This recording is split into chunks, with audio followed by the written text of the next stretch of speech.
Welcome to the 2020 New Testament Challenge. Today we're in Luke chapter 20, and in verses 20 to 26, Jesus is questioned. Now there are spies that have been part of the group that was following Jesus. They were there trying to find something they could use against Jesus. They were asking questions in hopes that they might trip him up. They might trap him in what he said. So here in verse 21, it says that the spies questioned him and asked this question.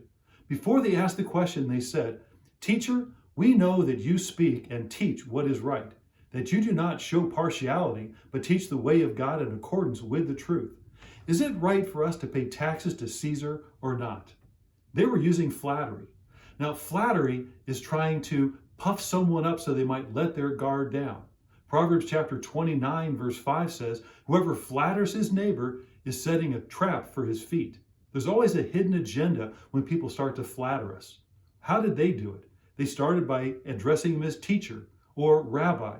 Then they said that Jesus declared and taught the way of God accurately, that he did not care what other people thought, but he was always true in what he said, hoping that if they would just say these nice things that Jesus wouldn't see through what they were asking.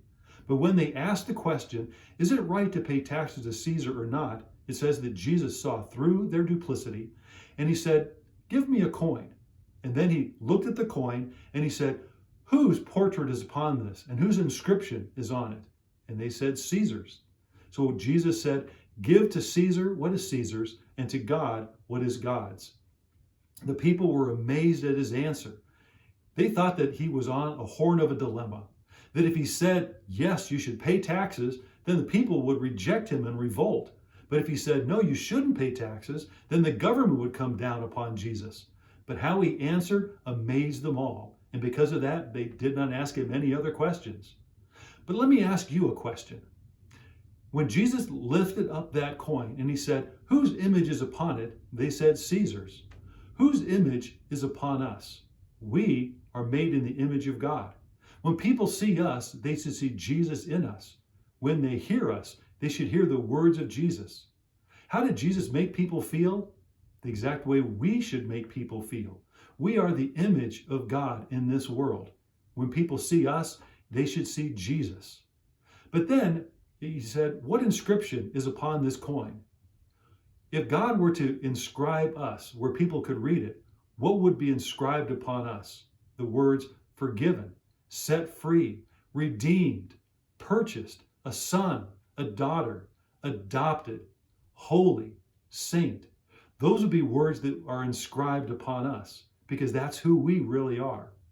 Jesus said, "Give to Caesar what is Caesar's, but give to God what is God's." Give to the government taxes that are owed them. That's the right thing to do. But everything about us is all about God. So he deserves our full devotion. Whose image do we bear? God's image. So everything we have should be given to God and to his service. Everything we are is his, so we should lay our lives down for him. Jesus said, "Give to Caesar what is Caesar's, but give to God what is God's." God deserves our very best. He deserves our everything. Thank you for joining the 2020 New Testament Challenge.